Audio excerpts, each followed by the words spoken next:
Yeah, yeah. Yeah, yeah. Yeah.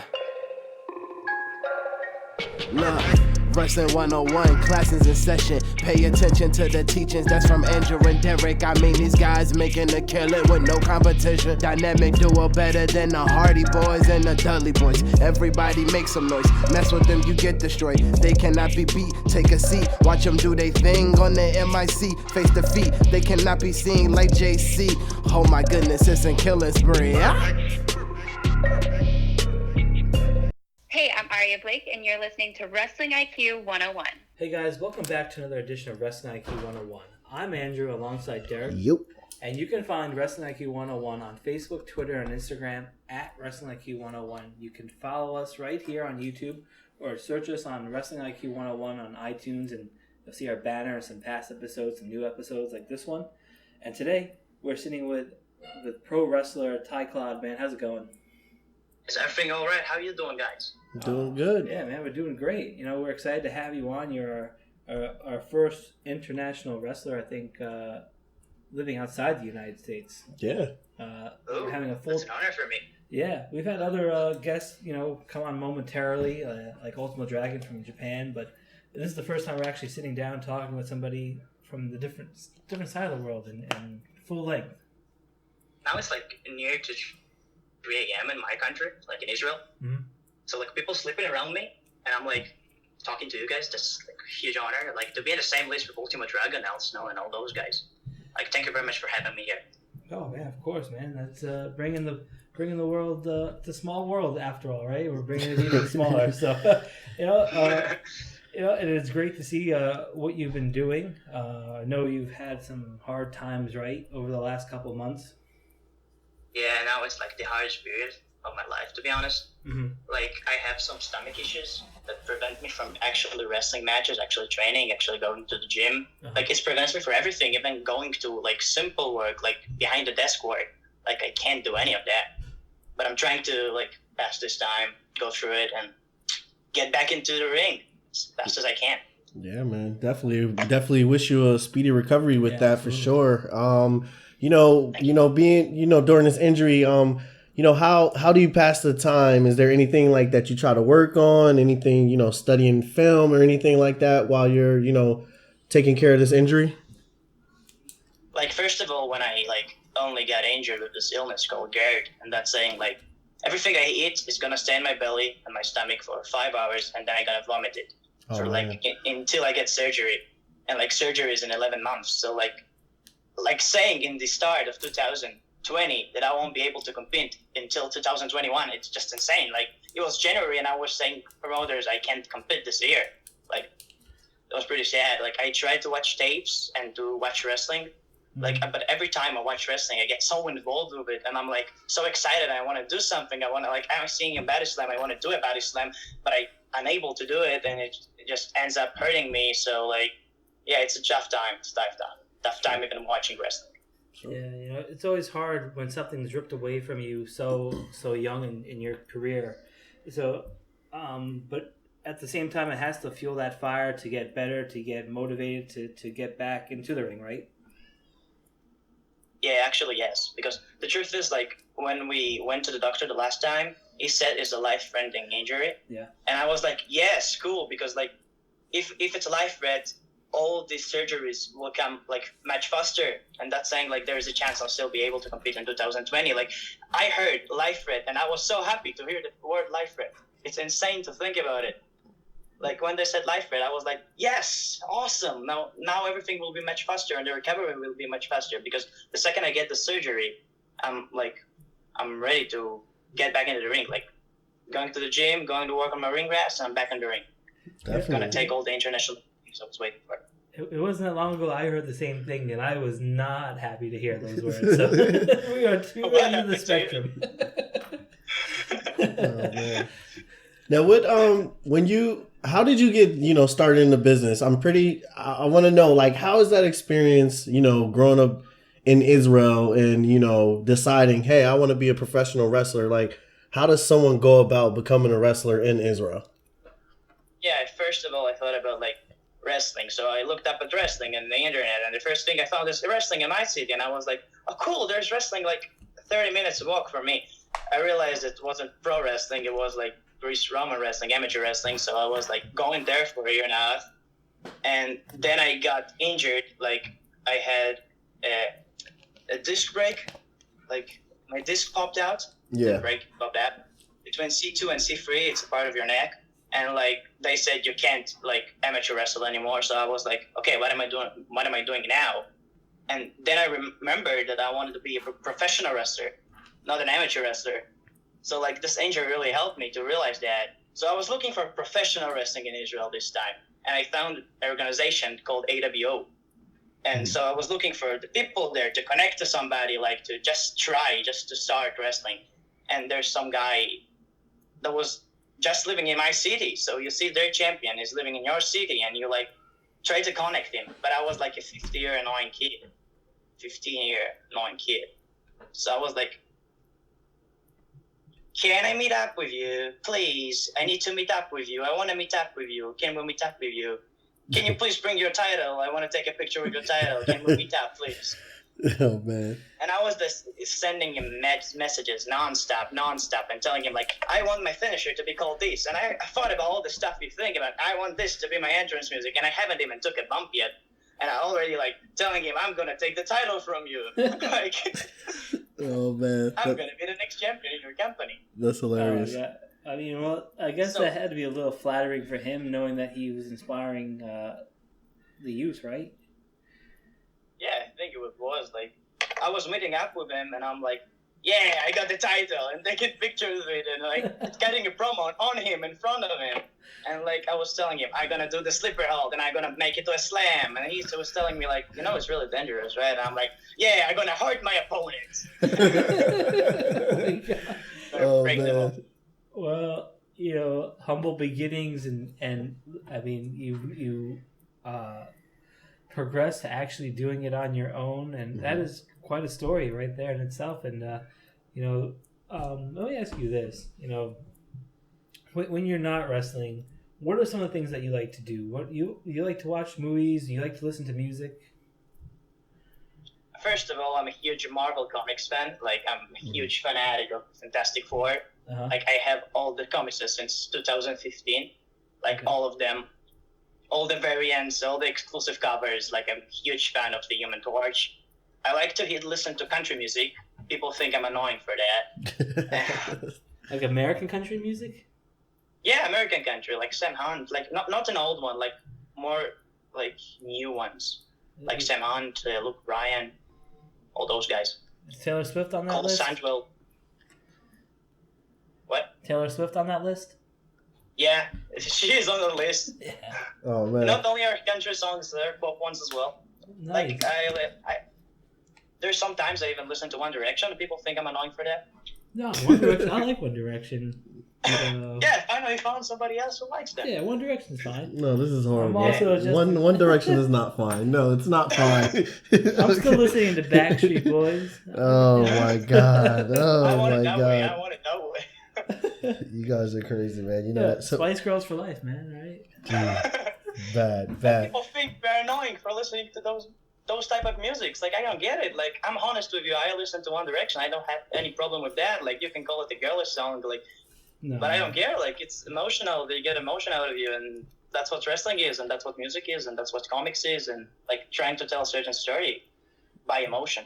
You tell them Wrestling IQ 101 says it's okay to listen to One Direction because I like them. I like Harry. I think he's cool. Yeah, I approved. Oh, I boy. approved Lewis as well. All the clips of One Direction, he got the car. Just notice that. Yeah. That's funny. Yeah. Hey, man. Yeah, man. One day I'm getting it. At least you enjoy what you enjoy. That's all that matters at the end of the day. Yeah. It's not hurting anybody if you listen to One Direction. No, definitely. So sometimes I love to watch soccer, but like I'm an Arsenal fan, so like these days I hate watching soccer. Yeah. No, soccer is good too as well.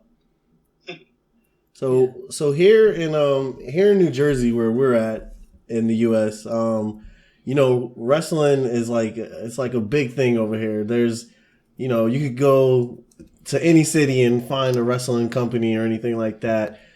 How is the wrestling scene in Israel? Like, are there a lot of companies out there, or is it like, it's spread out? It's not too many. I'll be honest with you. There's 3 companies. I'm the only guy who wrestles for all 3 of them. Oh man. Yeah, IWL, AWO, and IPWA. They're the name of the companies. And like IWL usually draws more than 200, but it's like friends and family. And the biggest organization right now, it's IPWA. They had their last show, like, I think over 300 fans. And like Billy Gunn was in the show. Matt Sydal is our champion. Sammy Guevara, Darby Allin, like big names were in the show, part of it. And still they couldn't draw like near to 1,000. That was expected when you have Billy Gunn versus Matt Sydal as the main event. But yeah, they're trying to grow the scene. That's crazy. Did you get a chance to, talk to any of those guys, get any advice, or, talk about experiences? I actually talked to Molly Spartan. Okay. She is like Wolfgang's wife. Uh-huh. So I talked about guys like Drew McIntyre and other guys on ICW, how they walk to the ring, how they talk on their way to the ring, how they carry themselves. Because that's a thing I'm really struggling with usually. Got you. I mean, you had Billy Gunn in the locker room. You didn't talk about butts? Couldn't really talk about it. And actually, after the show, somebody came up to me and interviewed me and asked me, like, how it's to share a locker room with Billy Gunn, Matt Sydal, Sammy Guevara, and Darby Allin. And I was like, who wants to share a locker room with them? I want to share a ring with them. I hear you with that. That's for sure. Yeah. So how do you I'm pretty sure that's a challenge of, like you said, they had Matt Sydal and Billy Gunn and, only 300 people come out to a show like that. How do you, face that challenge and, get yourself out there, to the world and, outside of Israel? First of all, I'm going to platforms like you are, like Wrestling IQ 101. Yeah, that's a good start for sure. And like, for making a name for myself, I'm trying to go out there, like, brand my finishing move before I brand myself, and that's something really different because, like, I want people the second they see me to know my finisher is coming. That's what I call myself, the finisher. That's like my song, even my theme song is bases around my finisher. I'm trying to promote the finisher before promoting myself to get a certain reaction for the people. Like, they know even if I lose the match, they're gonna see the finisher either way or another. Nice. Sure. One question I had for you: what is the Guardian Devil? What does that mean to you? Oh, the Guardian Devil. Okay, so people start calling me myself. Wait a second, I need to get it. I started calling myself the Guardian Devil because I always wait for people on their weakest point to attack. Gotcha. On one hand, I'm really obsessed with my targets because, like, I want them to be only my targets, only my victims, only my prayers. Like, I want to catch them in their weakest points and do my thing with them. And you can say it's pretty funny to hear it, like, to do my thing with them. My thing, it's the second thought that isn't the name of my finishing move. I want to catch them. I want to do it. How many times do I want to do it? And then go home. Yeah, no, I hear you on that. It's kind of, when you put it like that, you also go by the last and most honest man in professional wrestling. So does that kind of tie in with the Guardian Devil persona? Okay, so the last and the most honest man in professional wrestling is like the most important principle for me because, like, we all sinned of lying, okay, once. Mm-hmm. We all have a story of a lie that went bad and demanded another lie. And in the end, we hurt someone without trying. And in the end, we have to continue on a daily basis, living in a life where we are the minor detail and, like, the lie becomes the central part of it. And I know the truth is not the most perfect thing in the world, but it's better to tell the truth now than to keep lying and eventually hurt him in the end, like, person. Like, I really stand by telling people the truth, and I don't care. Like, I told Jay Lethal that this is my character, that I'm telling people the truth because that is me in real life. And he said, it's cool, it's going to be a cool comedy character. And I'm like, it's me in real life. I'm not a comedy guy. Hard truth is you can't escape with a lie. Like, I know there's some people sitting now and listening to me saying, lying now for over a year or a month or a week or a freaking decade, or lying for a freaking decade, and nothing happened yet. First of all, I freaking hate those people. Second of all, the keyword is yet. Nothing happened yet. Nothing bad is going to happen to them. No, something bad is going to happen to them. And somebody will cover their perfect lie, and the fact that you have been lying for over a week, or over a month, over a decade, won't do any good for like the situation. Yeah, or a phone call with Ukraine. But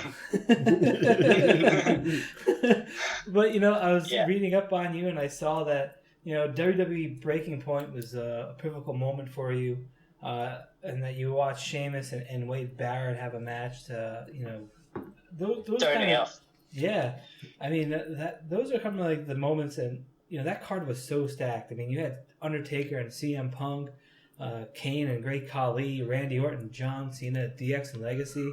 I mean, how were you watching that whole card from top to bottom? Was it the whole card that drew you in, or was it just those guys originally?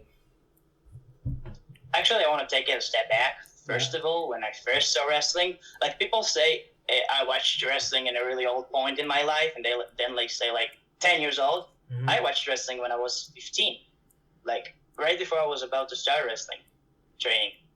So I watched it the first time. I recorded an episode of Raw because I heard it was like the coolest thing. You gotta watch this. The characters, they're larger than life, and you just gotta check it out. So I recorded it. Then I saw Sheamus in trunks, this white pale dude, and I was like, I won't do it for $1 million. Like standing in my trunks in front of millions of people. What kind of humiliation is that? Mm-hmm. And then YouTube somehow popped up like a video of highlights DX versus Legacy. So I was like, let's give WWE another chance.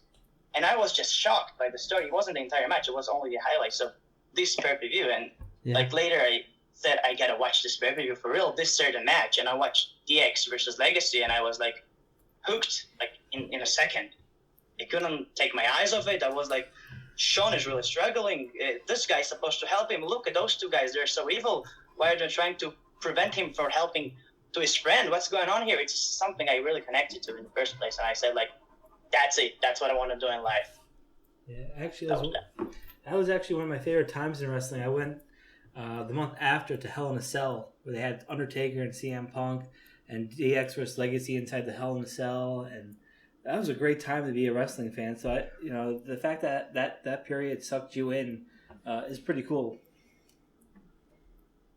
Actually, the third match I ever watched was the Hell in a Cell match between Legacy and DX. Poor Shawn Michaels. Yeah, they got him out of it. So, and I saw that CM Punk and Dolph Ziggler are two people that you draw a lot of influence from. What is it about those two that just made you like them so much, and what do you take from them two that you want to resemble for yourself when you're out there in the ring? So Punk was really helping me in a hard time in life, because when I saw Punk the first time, I heard him talking about the straight edge thing. Mm-hmm. And people all around me were drinking and doing drugs and all those stuff, and I was straight edge, but I couldn't really find a word for it, how to explain them what I'm doing. And they were really touching and saying oh, why won't you drink? And I was like, I don't want to drink because people in my family don't drink, people in my family don't smoke. I come from really good family, actually. I'm not saying families of people that are smoking are bad. I'm just saying I tried to find somebody to connect to, and Punk was there for me at that time. Yeah. To going through that period when everybody wants you to drink and everybody wants you to smoke. As a teen, it's a period everybody goes through, and he was there for me just to say he isn't smoking, he isn't drinking. I want to be like him. I want to aspire to be like him. Plus, I really connected to. He's the best in the world, so. Right? I don't really thought he was the best wrestler in this company at the time, but I really agree with what he said. He had this personality that everybody hated him for being him at the time, but in 2013, people loved him for being him.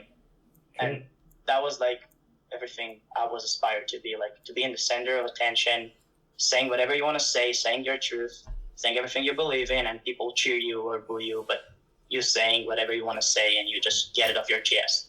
Yeah. So, when you had your first match, when you first, decided you're going to do this, you're going to have your first match, what do you remember about that first match, and what have you learned, and how have you, progressed from then to right now? My first match was terrible, absolutely terrible. And I know many wrestlers say that, like, my match was the absolute worst, I can't watch it. But my first match wasn't really a match. Okay, I was too nervous to get inside the ring. Like, I told the promoter, I can't do it. It's impossible. And, like, I was a kid. I was a 15-year-old kid. Like, I can't really do it. And I wasn't really ready for a ring at the time, but they needed people to fill up the card. So they said, like, go and do your thing. You can do a coast to coast, so go do a coast to coast. And, like, I wasn't ready for performing at that point, and I still think I wasn't ready to be performing at that point.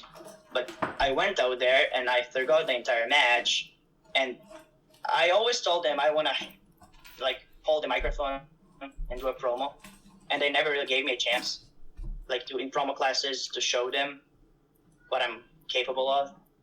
So, like, before I went to the ring, and he saw I was really nervous, so he gave me a microphone and said, go there, speed a promo. And I was like, thank you very much. Went out there, like, my promo got the biggest reaction in the card.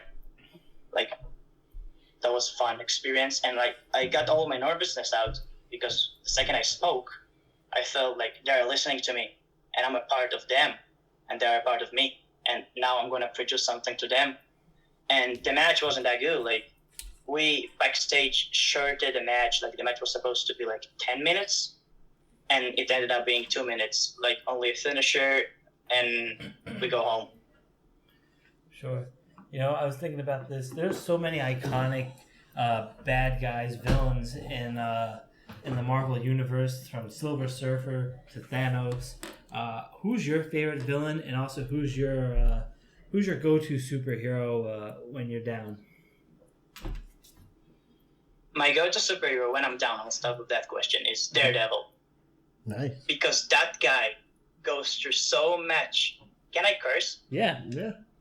He goes through so much shit in his life. Like, if you read the Born Again storyline, I just read it yesterday again. Uh-huh. Like, the guy is blind. People took his money from him, took his friends from him, took everything from him. He cannot trust anybody, and he's a freaking blind in this world without a roof above his head, and, like, he's going through all this crap, and nobody's understanding him, and he is blaming somebody, and people saying, like, you can't blame him, he's a saint in Kingpin. And he's going through all this tough time, but he still stands up, and you can see the man without fear getting afraid and scared, and you see him in his most vulnerable point, and, like, that's something I'm really connected to. Like, I feel vulnerable a lot of times in my life. Oh, that's a good one. And if I answer the villain, Sure. I never had a favorite villain. I never actually connected to villains. Not in comics, but the Marvel Cinematic in the universe, Thanos was awesome. Like, Thanos brought a point that says, like, the edge between villains and superheroes are really small, because what Thanos was saying about the resources was so real and so true, but the way he went with it was the problematic thing, was what makes him a villain. Yeah. Sure. Not the reasoning. If you could snap your fingers, who are some of the wrestlers that you would make disappear? Oh, that's a terrible question. I will get a lot of it for that, but I hate man. hardcore wrestling. I hate hardcore wrestling. I can't watch it. Oh man. But How about this? How about if you could snap your fingers, which wrestlers would you bring back? How about that? Okay, first of all, I have to say that Roddy Piper. Yeah, that's He's a good my one. favorite wrestler of all time. Like, I want him back here. I wanna meet him. I wanna say him how much he meant for me, like, my whole life. Like, I know I heard about him. I heard about him only the day he died. So that's pretty sad. I saw this package they presented in Raw, and I was like, in a second hooked. Like, I want to see more about this guy. And I heard all his promos and all his quotes. And I was like, damn, that guy is so incredible. And I heard this podcast with Ronda Rousey, and he was saying he's going to go in a hospital to meet up with kids in 2 months. And he died beforehand. And just, I was like getting goosebumps just from the thought of it. Like, what an incredible man he is. And if I could bring one person back, snap my fingers and he will be back, it will be Piper. No doubt. Yeah, that's pretty cool. Yeah, I met him. He was a great dude. Fantastic dude, for sure. But yeah, that's not a bad choice. So do you guys, I know, like, you know, you have Billy Gunn and, you know, Darby Allin. Do you guys ever get a chance to, you know, get any of the stars that come out there? Do you guys ever get any of those, you know, like a WWE shows or any big talents that come to the independent scenes? Actually, no. Actually, like, I know there's only 2 guys from Israel in all those years that had the WWE tryout. And even, like, I think both of them are incredible performers. Mm-hmm. And I think they could have passed those tryouts, but it didn't happen, unfortunately.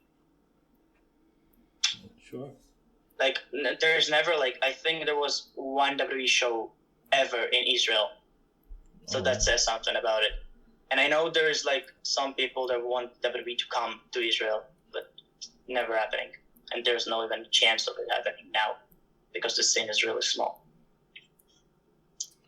Yeah, well, you know, hopefully that will change because it's a great show when they come by, for sure. What is your goals? You know, is it to make it to WWE? Is it to make it to AEW? Is it to make it to America and perform? First of all, I want to bring my, like, motto of Tye doesn't lie, like, everywhere. I want people to try to live, like, even one day by that, because, like, I know it's not thoughtful. I want to talk about it again. It's not thoughtful to always tell the truth. And I ain't said I lied in my life. And, like, but, like, when I lie, I feel that terrible guilt in my stomach, and it hurts, and, like, I try not to lie. And I find out when I don't lie, my life is so much easier. And I want people to try to live by that and try one day in life. Like, don't lie. Tell the girl you love her. Tell to the father what you think about him. Go wherever you want to go and, like, tell the truth to people. One day you have nothing to lose. We live only one life. Like, I was lying in elementary school about who I am and my personality, and I couldn't even find friends. I was boycotted because, like, people find out I was lying or they didn't connect to the character I presented to them. And all those years I had trouble finding friends, and people mocked me because I lied, and people couldn't trust me because I was lying. And I got a lot of bullying, and I tried to change the way I lived. And when I left the school to go to another school, I can really count the amount of times that I lied in my fingers. So that says a lot. And, like, I connected to many people from who I am in real life. So you don't need to lie in order to get friends. You don't need to lie. Like, I want people who are listening to me right now. You don't need to lie in order to get things. You can get it on your own. You can't hide behind a lie and, like, hope one day nobody will figure out it's a lie, because the truth will do so much better for you. The truth, it's what you stand for. You don't need to hide behind the truth, because the truth, it's you in the end of it. Yeah, definitely. Yeah, absolutely.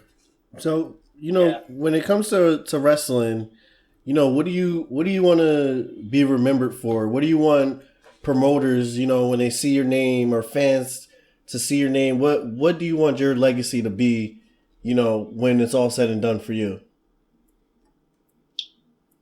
First of all, I would like people to remember me by the finisher, the man that people start as, and he's finishing.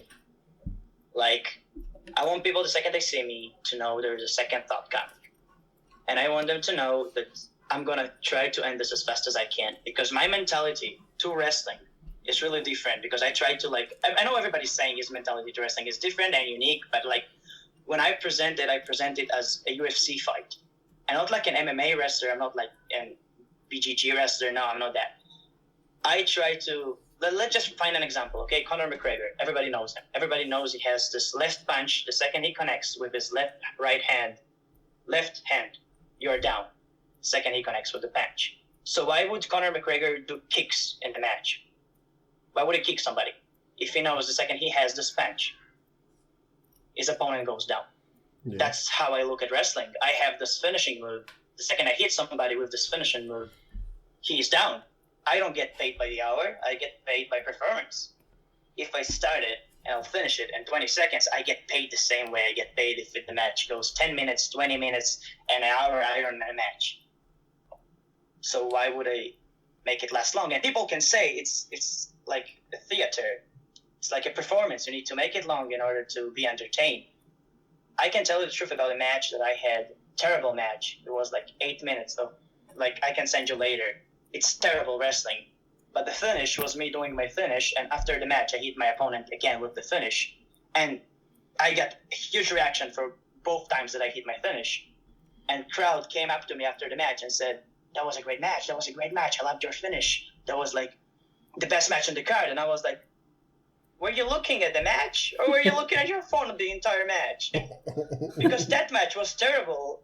Like, we had everything on the fly. That was a 12-minute headlock in the 8-minute match. That was impossible to watch. Like, if you would force me to watch this match, I won't watch this match again, ever. But the finish was pretty awesome, I can tell you that. And that's it. Like, people remember everything they remember. Like, if the last 30 seconds of the match were absolutely terrible and the entire match was good, people will remember the last 30 seconds. So I thought about it, and what if I make the last 30 seconds of the match an entire match? Then people will probably love me, and that's what I'm doing right now. I want people to remember my legacy, and I'm going back to your question, by the guy who finishes it. Sure, that's actually pretty cool, and then they actually brought up some good points. I mean, sorry, you had a bad match, but you said you had a fantastic ending, and that's pretty cool that you were able to, get the crowd to say that was an awesome match, even if you felt like it wasn't. One thing here we've noticed a lot is that women wrestling is just growing leaps and bounds, especially in the last couple of years. Do you see that in women's wrestling in Israel? Do you see them doing, growing at a rapid rate, or is it just plateaued? Actually, we have women's wrestling right now in Israel. Mm-hmm. Like, we never banned women's wrestling from being a part of wrestling scene in Israel. It's always was allowed. Mm-hmm. There was never a problem. We have some girl named Guy Glass, and she is an incredible performer and all that. She went with me to WXW, to the academy, to train more and to become a better wrestler. Mm-hmm. I really love her. She's a tremendous competitor in the ring. And they always bring girls outside of the country to let her wrestle, because there aren't many wrestlers at all female in this case. Yeah, that's pretty cool that she's getting some outside talent from around the world. Who are some guys on the local indie scene in Israel or surrounding country that you're looking at that you want to face, that you haven't had an opportunity to wrestle? So in this big show with Matt Seidel and Sammy Guevara and all those names, Billy Gunn, I was supposed to have a match with a guy named Dolph, and due to my illness, I couldn't perform. So I asked the promoter if I could do a small beat. Just let me go there and do the finish. I'll get a reaction. I'll promise. I'll send you the video clip as well later. And I did it. I got a huge reaction, and now I'm thinking I really want to face that guy, but not in a match. So I really want to face that guy. Yeah, no, that'd be cool. Send us the video when you hit the finisher on him. Yeah, for sure. We talked a lot about your finisher, but we haven't asked, how did you come up with the finisher, and what made you decide to, do the second thought? Okay, so my finisher goes way back, to the days that me and my friends were training in a trampoline in the backyard of somewhere in Carmiel, and that's the city I'm living in. We had a trampoline, and we were training there, trying to become pro wrestlers in a trampoline. Everybody tried it. So I was doing then the finish, and the second I started wrestling in Israel, I asked the promoter, can I do it as my finishing move? I never forgot about it. And he said, no, you're too small. So I went to the gym. I would start training just in order to do the finish, and I never got approved, like to do the finish, because I was small and all my opponents were much bigger than me. So like DDT them is impossible. I still don't get like what the thought process behind it, but okay. So the second I went to the other promotion, IWL, I asked the promoter there, can I do it? And he said, oh, yes, sure. Why not? And I was like, oh, really? So I started doing it. And like one day, midnight, I woke up and I'm like, I need a name for this finish. I'm using it and I don't have a name for it. And then I went to sleep and I woke up in the morning and I'm like, second thought, that's the name. That's the name. I had the entire night of thinking about it while I'm asleep. Oh, man. Hey, well, it's a good name, and it's a very great finisher as well. And, definitely can't wait to see you use it more in the future. Yeah. People come up to me and they like try to find meanings to that. Like, no, somebody messaged me 2 weeks ago and said like, oh, it's second thought because the second you put them in the Sister Abigail position, you think about it again and then you turn into the DDT. And I'm like, yeah, that's exactly what I thought about it. People try to find meaning for stuff. Yeah, that's pretty cool that they found their own meaning in what you do. Hey, I play with it. Like, people want to say whatever they want to say, and I'm like, that's it. And like, I got a lot of criticism in the Israeli community because in all of my matches, like even in battle royales, it's one of the only moves I do. So I got a lot of critics saying like, do you have any other moves? Like, can you use other moves? And I'm like, why would I use other moves? Yeah. This move works perfectly for me. It always gets a reaction, bad or good. It works for me, so why would I change something that works? Yeah, absolutely. I mean, they're just jealous they don't have it, right? So, we've heard so much about you. Is there any stories that you could share, maybe being on the road or some rib that happened that you can share with us? Okay, so a story about the match, the terrible match I had. I want to add something, add a layer to that story. Before the match, I knew this match going to be on the flight. I won't mention against who it was, but I knew it was going to be on the flight. I never been on the flight match, like something you just go there and you wrestle. I always wrote my matches or worked with my opponent beforehand. So that was my first experience doing that. So we went out there, and I told him before we go, I said, if the match goes terrible, let me hit you with my finish the second the match is over. And he said, it's a heel turn. And I'm like, trust me, it won't be a heel turn. I get the babyface reaction. Just trust me. Please trust me. And he said, okay, let's do it. We asked for permission. We did it. I got a huge reaction for that. And I was going back there, and he hugged me, and he said, you were right. You will get a babyface reaction. So in the show, when I'm about to go in a tagal, people saying to me, you maybe get babyface reaction again after attacking him. And I said again to the same guy, trust me, I'll go out there and I get a heel reaction for attacking him. I'll do the slowest move I can ever do. I'll do the same second thought, but I'll do it much slower. People will hate me. I did it. I got a half babyface reaction, half heel reaction, but he got what he wanted. So I was happy, he was happy, the promoter was happy. That was a great experience, and it's all happened because I said somebody, hey, trust me, I know what I'm doing. Awesome, yeah. That's when it works out the best for sure. I don't want to be in a position to say in a situation when I'm unable to do what I'm. Wait, what was I about to say? Forgot what I was about to say. No,